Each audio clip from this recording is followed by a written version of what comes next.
Hi,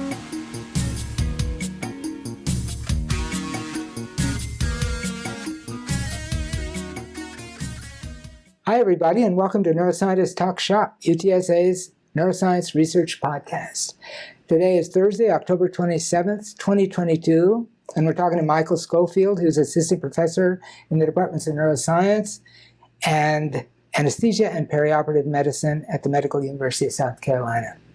Michael's lab studies brain mechanisms of drug-seeking and addiction, and especially interactions between the cortex, the nucleus accumbens, and dopaminergic neurons that innervate both of those structures. And he uses a lot of powerful tools, including intersectional viral vector methods for identifying specific cell types, optogenetic and chemogenetic tools for manipulating neural activity in those identified cells. And he also does some remarkable microscopic work using these same tools. And one very cool direction he has taken is in the role of glia, especially astrocytes, in synaptic transmission in the context of drug seeking or drug taking. So hi, Michael, and welcome. Hi, thanks so much for having me. Also with us today is Matt Wanat, one of our UTSA experts on brain mechanisms of drug seeking and other things. Howdy. And a regular on the podcast. Hi, Matt. Hi. And I'm Charlie Wilson. So Michael, I'm excited about your ideas about astrocytes and their roles in controlling synaptic circuits. I think everybody's aware that astrocyte processes are present at synapses everywhere in the brain, but their function in synaptic transmission has been controversial, even mysterious, I think, it's safe to say. And would you start by filling us in on some of the fundamentals of astrocyte function at synapses as we know that to be now, and maybe we should start with glutamate synapses in the cortex. Sure, sounds great.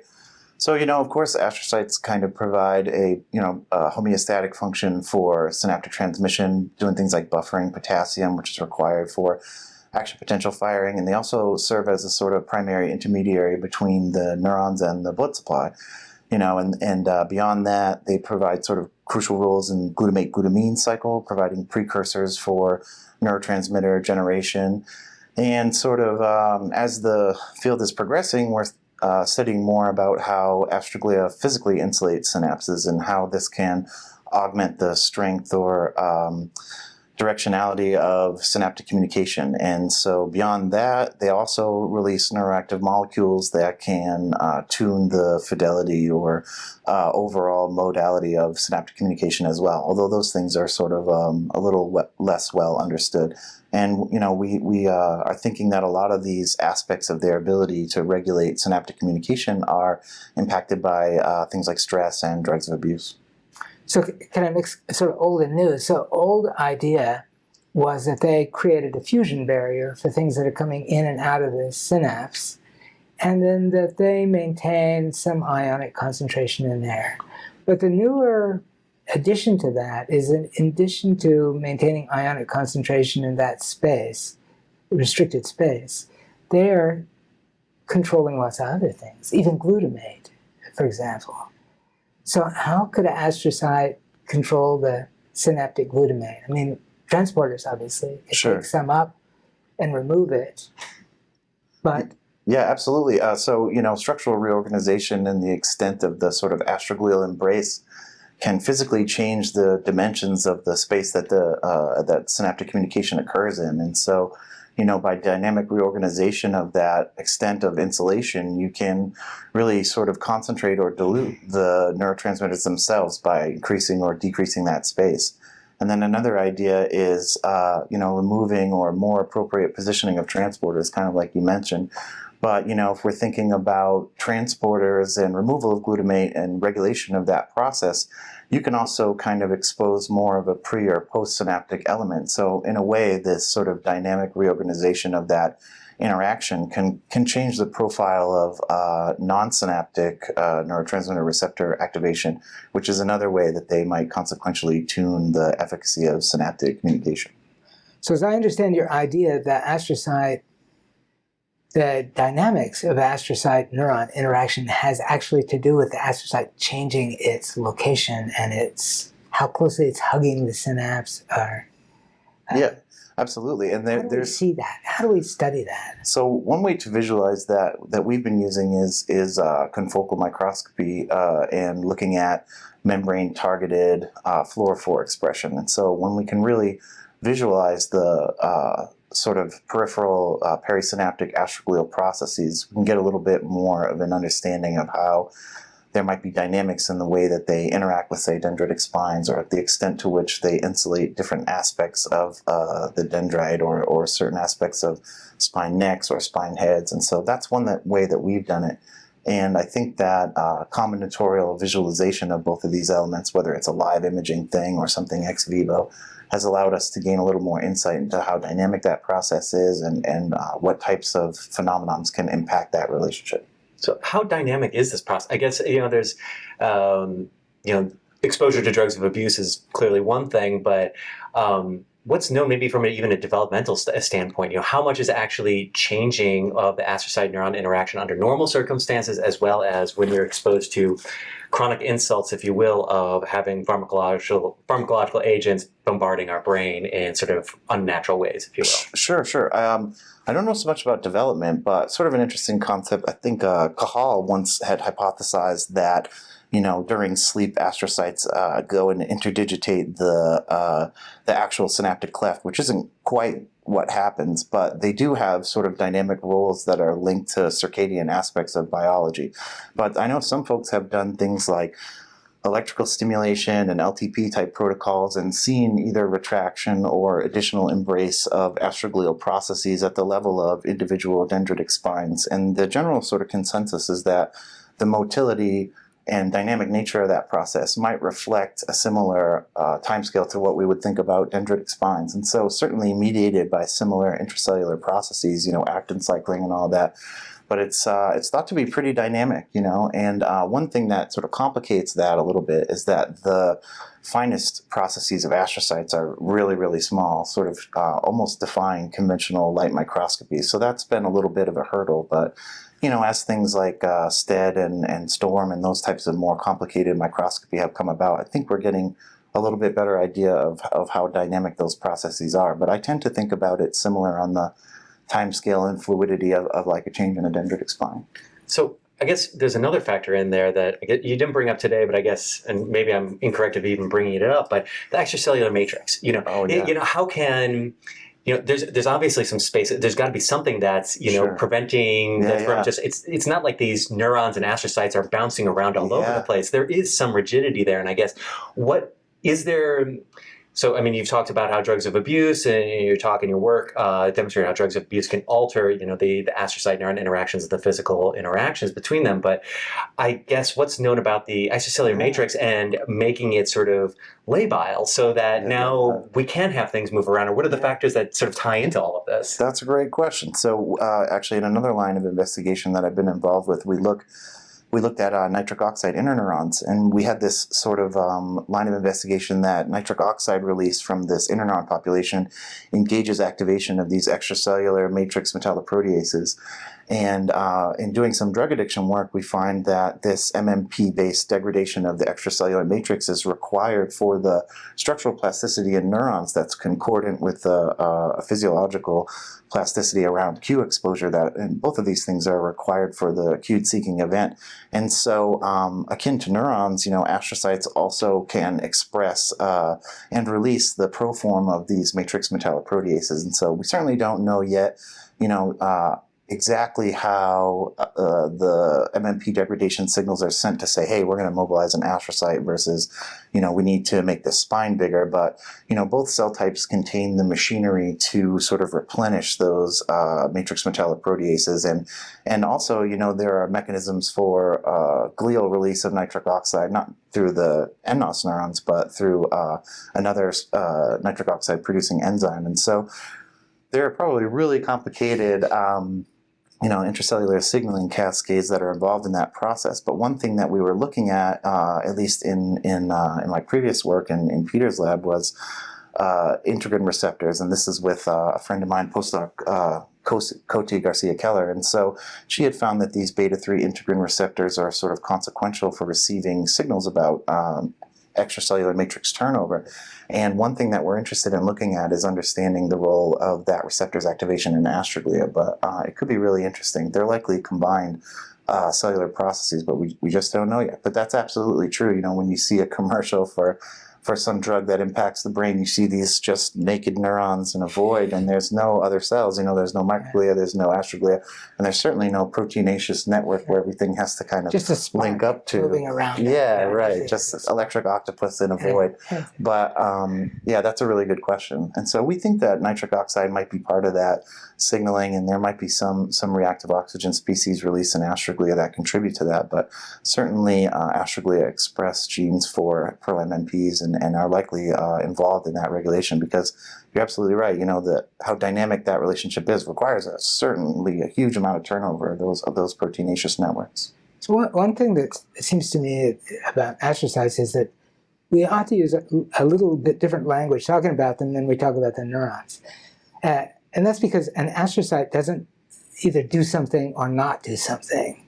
Every little tiny astrocyte doesn't look like the way we're used to them looking. They're called astrocytes because they're supposed to look like stars, but they really look like a ball of cotton. Sure, absolutely. And every little tiny piece of the astrocyte is interacting with completely different synapses. And if the whole astrocyte did one thing, then it would be a whole ball of neurons that would be changed by that. But that's not what you think, right? You think that it's really synapse specific what the astrocyte is doing. So it must be this tiny little place in this ball of cotton is doing one thing, and this tiny little place on the other side of the ball of cotton is doing something completely different. Yeah, absolutely. I think that's reflected pretty well in some of the previous work that folks have done looking at calcium signals in astroglia. And so as the ability to detect them has gotten kind of better and better, we see that there's, sort of somatic events, and maybe cell-wide calcium events, but there are also these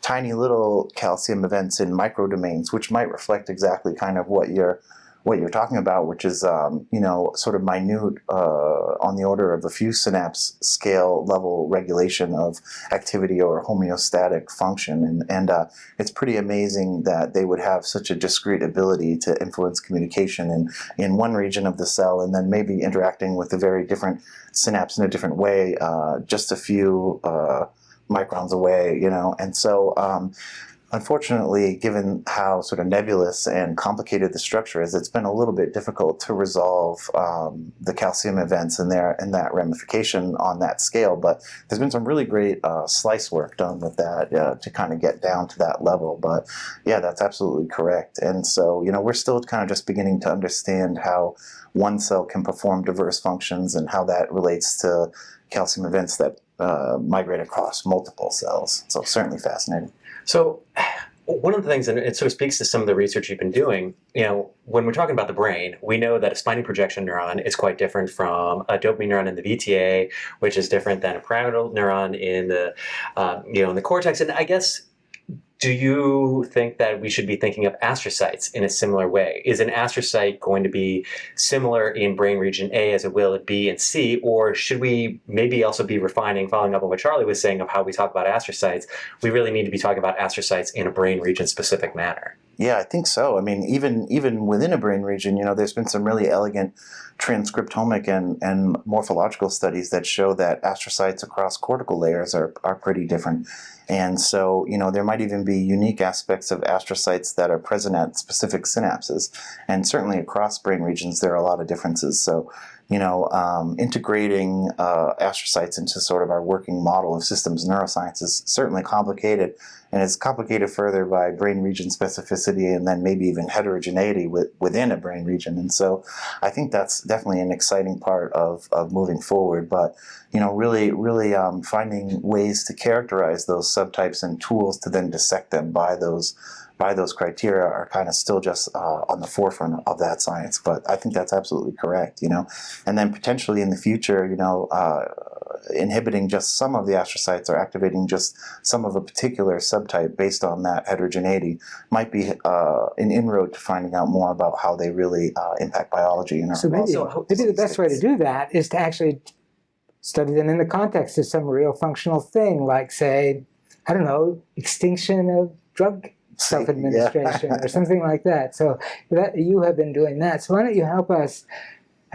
do that? Try to integrate the astrocyte into one of these functional brain circuit things that we're familiar with. Yeah, absolutely. So we've been exploring some techniques to look at astrocytes by virtue of the synapses that they're present at. And, it's really similar to how circuit level analyses of neuronal function has been done. And some of the ways that we've been able to do that with are some AAV vectors. And so we've been really interested in this AAV1 transsynaptic transduction concept that's used to transduce neurons by virtue of their inputs from other regions. And recently we've been expanding our analysis and usage of these things to look at transferring Cre, recombinase, from neurons in a distal region to neurons in a secondary region, but also to the surrounding astroglia. And so, if, for example, you're interested in understanding how cortical striatal connections regulate something like drug seeking, we might begin to dissect the astrocytes present specifically at those synapses and kind of better understand how drugs of abuse may be altering them, and how manipulations of these subsets of astroglia defined by their anatomical, or rather the synapses that they regulate, this might be a way to really understand how they're playing a role in how these circuits change and how they control motivated behavior. So as I understand how that works is you load a presynaptic cell with this virus, the virus goes down to the end of the axon, it's released by the axon and then picked up by postsynaptic neuron, but also by astrocyte that might be living around that synapse as well. And so the virus gets released by the presynaptic neuron and it diffuses over and finds its way to the astrocyte. And so now the astrocyte is expressing whatever gene you had loaded into that. Absolutely, yeah.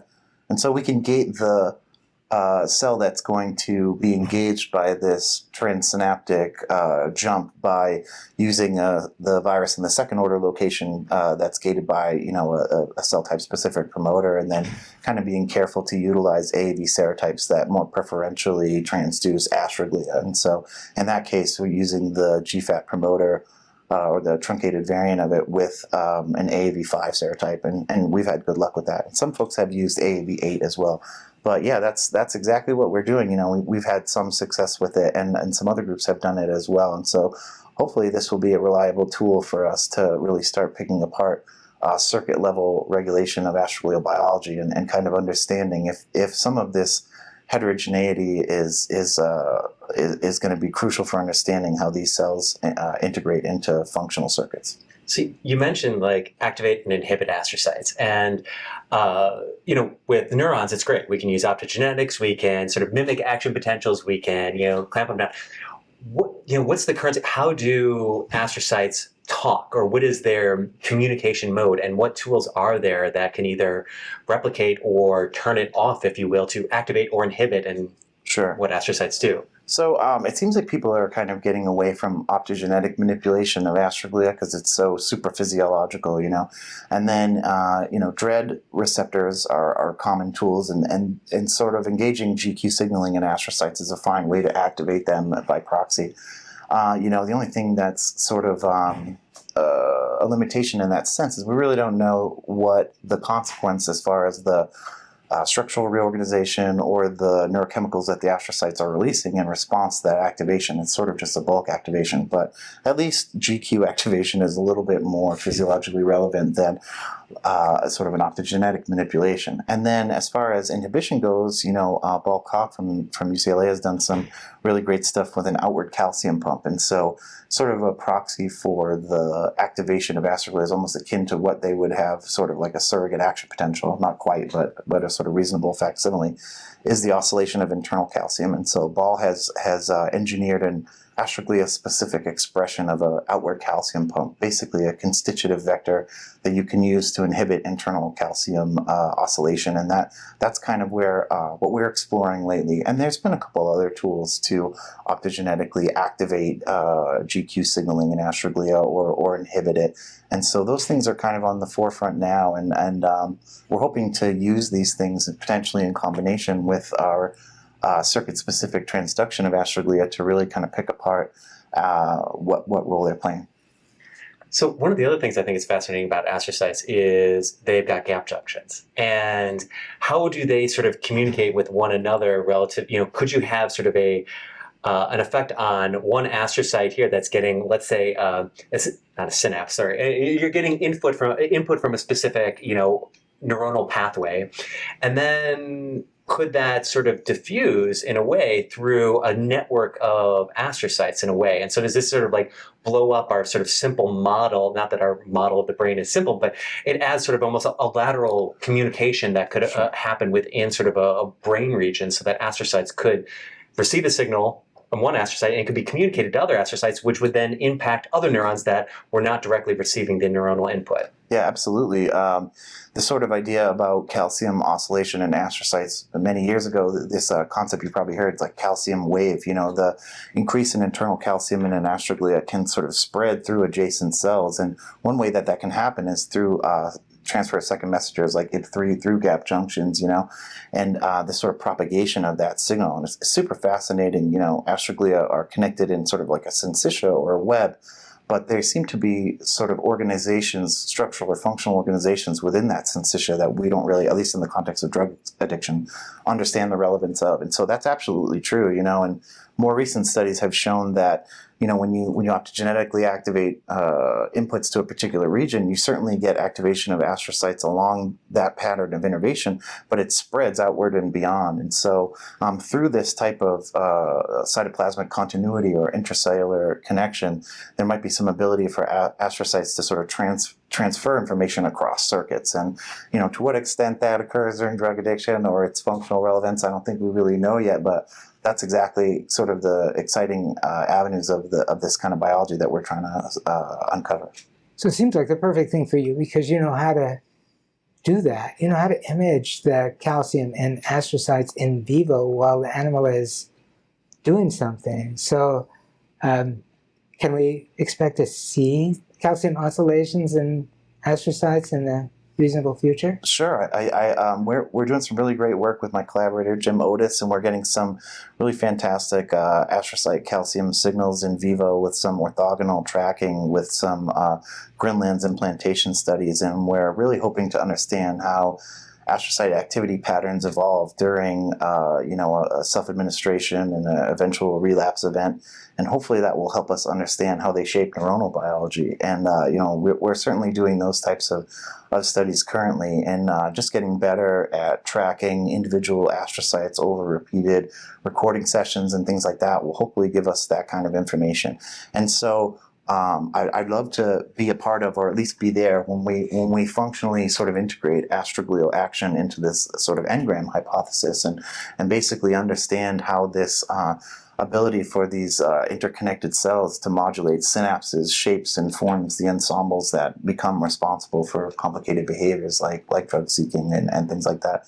And so there's a lot of hypotheses about how astroglia can adjust the gain of neuronal function or impact recruitment into particular neuronal ensembles, and I think that's going to be where we're going. And so another thing that we're hopeful to do in the future is simultaneously record astrocyte and neuron activity. And I think once we can orthogonally track them and see both members of the party, so to speak, we might gain more understanding of how the activity of one cell influences another. So could you talk about the sort of general theory of the fact that I think for a long period of time, at least from a neuroscience perspective, people think of astrocytes, well, they're following the lead. They're behind what the neurons are doing. And I guess, is there any evidence, like, are they always following the lead? Or maybe are they receiving input at the same time? Or maybe they're receiving potentially distinct input that might be modulating the neurons. So, in this two-partner dance, is one leading, is one lagging, or is it all possibilities?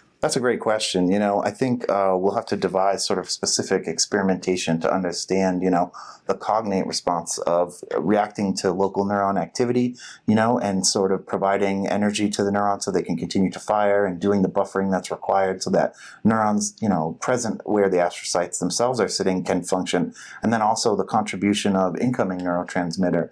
And so some of the things that we're thinking about doing is using sort of similar genetic indicators, but for things like glutamate. So, if we load up our astrocytes with glue sniffer instead of a calcium indicator, we might be able to visualize more of the incoming information and kind of compare that to what we see with genetic indicator study and basically kind of parse apart to what extent the incoming neurotransmitters are engaging activation of the astroglia and to what extent they're responding to local neuron activity. And another experiment we've kind of thought about doing to try and parse that apart is just, holding down neurons with something like DREAD or optogenetics and seeing how that disrupts these patterns of astroglial action that we've been observing with the genetic indicators to really get at that question. I suspect that it's both, but I would like to believe that a lot of it is driven by the input because, it seems to be an attractive hypothesis that, these incoming signals from afferents are engaging in an activity of calcium signaling that drives a release of a neurochemical in astroglia, and that's helping to shape ensemble formation. And so we certainly have to test that hypothesis pretty rigorously, but that's kind of what we think is going on. But it seems very likely that a portion of the astroglial calcium response is responding to local neuron activity and doing things like lactate shuttling and glutamate-glutamine cycle and things like that. And so, to what extent it's comprised of either is sort of still up in the air. And maybe that's something too that could be impacted by things like disease states or drug exposure. So do you think that the drug experiments are good ones for finding ensembles? And the usual way of thinking about ensembles, animal learns some, usually an avoidance task or something like that, and then we find the neurons that are active during that time, and then we activate them again, and we see the animal avoid something. Sure. So what's the corresponding experiment for studying ensembles? And Sure. So you can certainly trap neurons during something like a cued-seeking event and then try and inhibit or reactivate them and sort of elicit the same behavior, but for astroglia, we're certainly not at the level of targeted recombination of active populations. We could certainly make those viruses, but as it stands, I'm not 100% sure that FOS is as clear an indication of activity, and so maybe we're not quite there, but we can certainly look at clustering algorithms and see how groups of neurons change their activity and then see how well those changes can predict future events. And so what I think would be a great thing to do is some unbiased clustering and some decoding, basically finding how neuron activity patterns are shaped and how they correlate with the relapse event, and then looking at astroglia activity patterns, whether increases or decreases, that seem to coincide with that, and asking some questions of are they spatially close to those neurons, or maybe they're actually regulating the dendrites of those neurons and they're distal. But I think once we kind of begin to collect those types of simultaneous pieces of information, we might get sort of more of a glimpse into how they participate in ensemble formation and try to be able to fit them into the sort of engram hypothesis. So, you have to help me with the drug taking task, because I'm wondering what is the ensemble coding. It's encoding that the cue is connected to availability of drug, yeah, and I'm sure it's coding some of the connection between the cue and drug availability, but I think it probably varies, with the brain region you're studying. It could be quite different what precise aspects of the ensemble is encoding when you're talking about the prelimbic cortex versus the nucleus accumbens. You'd think maybe ensembles of the nucleus accumbens are more directly connected to things like motivated action, and maybe the prelimbic cortex is more about cue recognition and sort of conceptually understanding that this sound means drug is available, and so maybe things like updating a contingency are more localized to the nucleus accumbens. But that's a great question, honestly. I'm not sure 100%. It's a bit anthropomorphic, but it's kind of where we're at in trying to understand how these changes in groups of neuronal activity are driving the behavior. So maybe it's sort of like actually the ensemble of the whole astrocyte. I mean, what you're talking about is that, they've got all of these processes going out there, and these processes might have very localized effects. The ensembles we might see if there are these sort of ensembles and astrocytes, might not necessarily be on a cell-by-cell basis, but might actually be on a process-by-process basis. And I guess, are you able to get that sort of resolution now, or what's sort of the limits of being able to and the challenges associated with looking at astrocytes in vivo with, two photon grid approaches versus what we do with neurons? Like, is it comparable, or are there other sort of challenges you have to think about given how different they are. Yeah, I think there's definitely a little bit of a hit you take to resolution in the sort of current Grin lens stuff that we have going. We can certainly discern somas versus more peripheral processes, but if you're asking me if I wish we had higher magnification, the answer is yes. And so I'm not sure we'll quite be able to discern subcellular activity patterns, but hopefully what we will be able to see is, generation of activity in individual astroglia, and then the likelihood of sort of recruiting another node in this incision. I think that that's completely possible. And those types of studies have certainly been done. Karen Poscanzer has done some really elegant stuff in SLICE, and, with a little bit higher resolution, you can totally look at, the speed or the directionality of calcium events and how different manipulations of the system can augment those things. But right now, I think we're kind of looking at really just tracking cells over time and potentially looking at somatic versus non-somatic events. But so far in our current preparation, that's about the level of resolution we got. Well, we're looking forward to the next iteration of this kind of work and high resolution for seeing these tiny places in the puffball of astrocytes. So thank you very much, Michael Scofield. Absolutely. Thank you for having me. And Matt? It's always a pleasure. This has been Neuroscientists Talk Shop.